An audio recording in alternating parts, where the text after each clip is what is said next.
so-called Negro community has shocked the white man by resisting all efforts to divide us. I think that you and I should continue to shock him by staying and working together in unity, despite religious, political, economic, or educational or social differences. My people are terrified. We've been terrorized to the point that we're mentally and spiritually paralyzed. We suffered through centuries of dehumanization and degradation. It took the form of slavery and segregation in this land of the free, where oppression's government sanctioned. We're subjected to systemic skin color discrimination, from black codes to Jim Crow to black criminalization. It's been 400 years, it's time for our liberation. We're a nation within a nation, victims of colonization. Where's our revolution and Independence Day celebration? Cause what's the 4th of July to the slave on the plantation? And slavery didn't end, they just changed its implementation. Just check the 13th Amendment, then you'll see why so many black males end up as guilty defendants. The system isn't broken, it's working as it's intended. So I'm not here to fix it, I'm here to end it. And then again, if we tell you that Negroes are being hung on the tree or being shot down illegally, unjustly, and those Negroes should do something to protect themselves, you say you're advocating violence. I won't rest till this nightmare we're living in ends, and we see justice for our murdered young innocent men. If black lives really matter, black people need the proof. Cause we are the only ones responsible for our improvement. How can we leave it to someone else to do what's best for us, especially when there's someone else has historically been oppressing us? We can't use a system built to enslave us to free us, and we really sick if we think that they white Jesus can heal us. Our children need us to defend them, teach them and guide them, show them love and bring out the greatness that is deep inside them. Are we gonna build a nation or stay on the plantation? Keep begging for our freedom or fight for our liberation? When the Japanese attacked Pearl Harbor, he didn't say get nonviolent. He said praise the Lord, but pass the ammunition.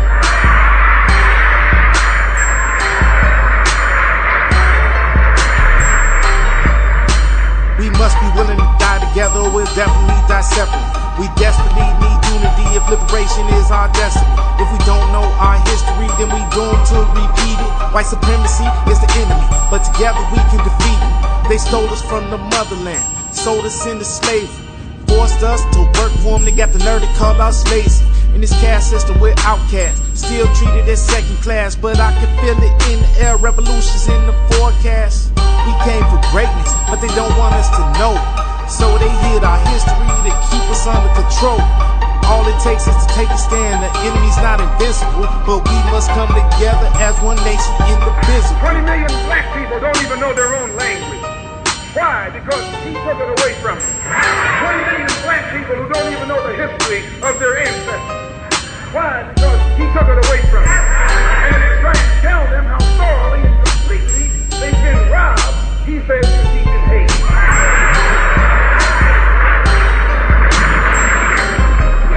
That's something to think about. Today you are coming out of college. You're coming out of the leading university. You're trying to go in a good direction, but you don't know which direction to go in.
So family, I want you to prepare yourself for what you're about to see here. And this is a reason why, any of you that have followed me on any platform know I always say that division is healthy. You cannot keep cancer inside of a healthy body and expect to have any type of positive progress. And this is a form of cancer among us that wears our skin and dishonors our skin. I don't care whether you are non-FBA or FBA. If you think like this, what you're about to see, we got to separate from you. I'm going to let y'all take a listen to this. I am at the Student Action Summit, which is a Turning Point USA event, definitely right-leaning, and I received this comment. Right-leaning conference and they let someone with darker skin in? So I asked MAGA Hulk, who all goes to a lot of right-leaning events, what he thinks of it. MAGA Hulk, have you experienced any racism at a right-leaning conference? Heck no. Heck no. It's been nothing but love. They welcome us with open arms. Every different race, every different creed. This is what it's all about. The coming together of America and Americans converging on one point. This is what we do on the right side of history. Let's go. Have you experienced any racism from the left? Oh, all the daggone time. Coon, Uncle Tom, white man, slave, white man, dog, race trader, self-hater. I get it all. So now, before we let her finish this off, did you see this big buck dancing Sambo? Because everything he just named applies exactly to him.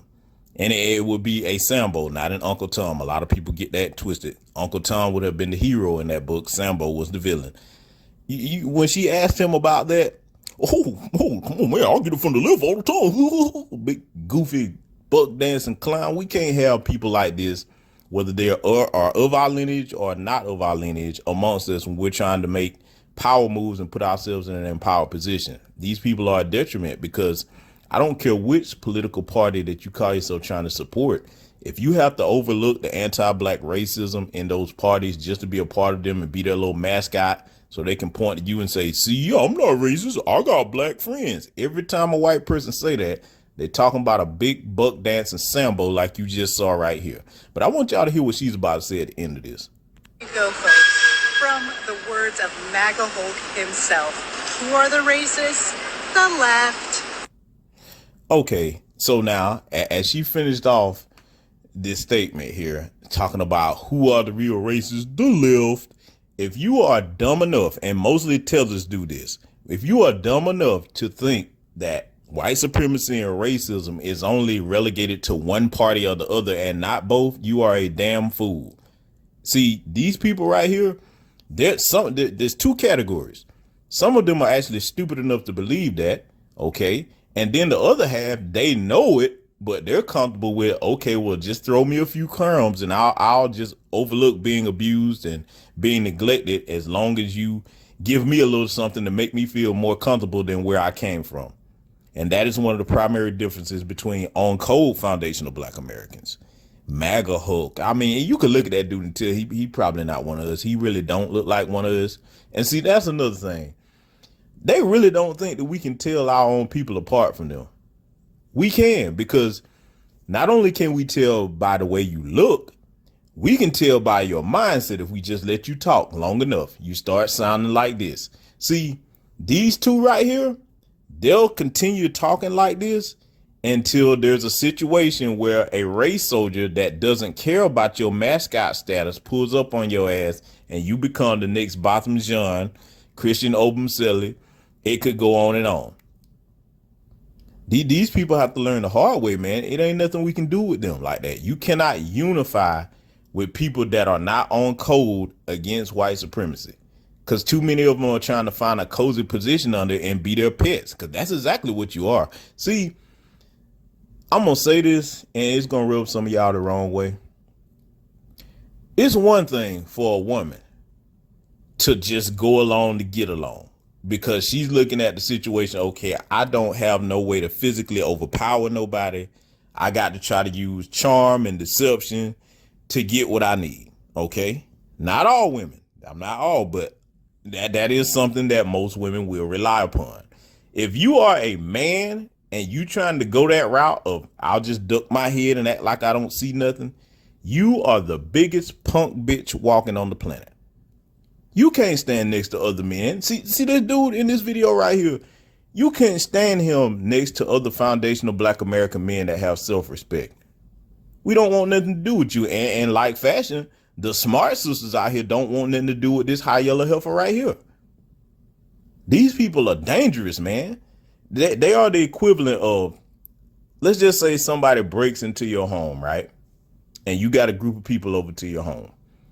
Okay, now this is an immediate, recognizable threat, but you got some people, instead of trying to help you deal with the situation and make sure everybody's safe, they begging and pleading. What you gonna do with somebody like that, man? These people are insane and suicidal. When they look back at their homelands where they come from, look at the situation. It's devastation, and they refuse to acknowledge or even look at the fact that the puppet leaders they're selling them out are controlled by white supremacist hands from afar. When they snap and say jump, the buck dancing sambo leaders over there just say how high. And then they bring that same mentality over here. See, I'm going to tell y'all tether something, man. The tether class, and I'm not talking about all continental Africans or Caribbeans. I'm talking about those whom the shoe fits. The difference between us and y'all, for those of you that think that way, you are comfortable living under subjugation and being mistreated. We have never accepted that as a collective over here, and we never will. So those of you that come over here, like these two clowns, because I know I imagine both of them not from here. Those of you that come over here like these two clowns, man, what y'all end up doing is looking at us saying, see, you could have it good if you just let the white folks mistreat you. No, that's not going to happen. There can be no unity between us and them if they think like this. Shout out to my own code, continental Africans and Caribbean brothers and sisters. We respect our riders amongst us, but these people like this amongst y'all, man, this ain't gonna cut it right here. If y'all don't point them out and let us know who they are before they get into these political positions and come amongst us trying to sabotage us and all the other areas of society here that are essential, like getting into like the medical field or being teachers or what have you, hey man, we're gonna have to light them up. Y'all gonna have to go ahead and start pointing out these traitors, man, because like it's a serious problem. This is dangerous. These two fools right here, they were groomed to put in political office, and they'll be the next Kamala Harris. They'll be the next whoever you want to name. Okay, that'll sit there and neglect all black people. And see, that's the other thing too. Nobody really talks about. They won't just neglect foundational black Americans. Look at what they don't do for your community, tethers. Think about it now. Think back to when our brother Boston John was killed. Where were all the Caribbean politicians speaking up for that brother? Now, Amber Geiger did get convicted and she's in prison with that short damn sentence. And I got to say it again, the most disgusting display I've ever seen in the courtroom. His brother is hugging his damn killer. I still didn't see enough noise being made by those Caribbean politicians, though, that we have, Sheila Jackson Lee and the rest of them.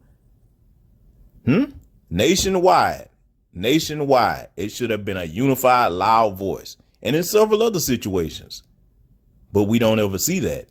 The people that make the most noise about these situations are us. See, these ain't no racism, folks. And, oh, the only racists are in the left. And y'all know my stance on it. I don't support either party. I support whoever is bringing tangibles to our people. That's my stance on it. It's a business transaction. And if you're not coming to the table with tangibles, we can't do business. It's simple as that. These people here that relegate things down to the left or the right, when you start hearing them talk like that, it's not even worth having a conversation with them people. You have identified an obstacle and a potential enemy. Ain't nothing you can do with them, family. So I want to drop this on y'all real quick. Remember to like, share, and subscribe. I'll see you all in future content.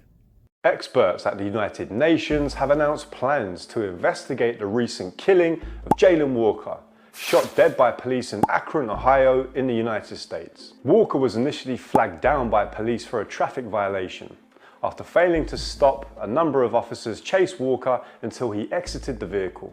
Video of the incident, eventually made public, sent shockwaves throughout the US and the entire world. 8 officers fired more than 90 rounds at Walker in the space of just 7 seconds, hitting the 25-year-old 41 times.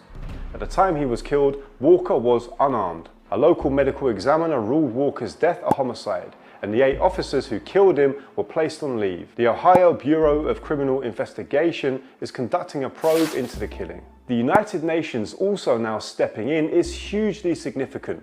Normally reserved for major international issues, the UN showing concern about policing in one of the world's biggest democracies reflects how problematic US law enforcement has become. Not only that, but in April 2021, a group of international lawyers and judges reported that some US police killings of black people met the legal criteria for crimes against humanity. Meanwhile, as the UN group gears up for its investigation into Jayland Walker's killing, calls to reform, defund, and even abolish the police continue to intensify.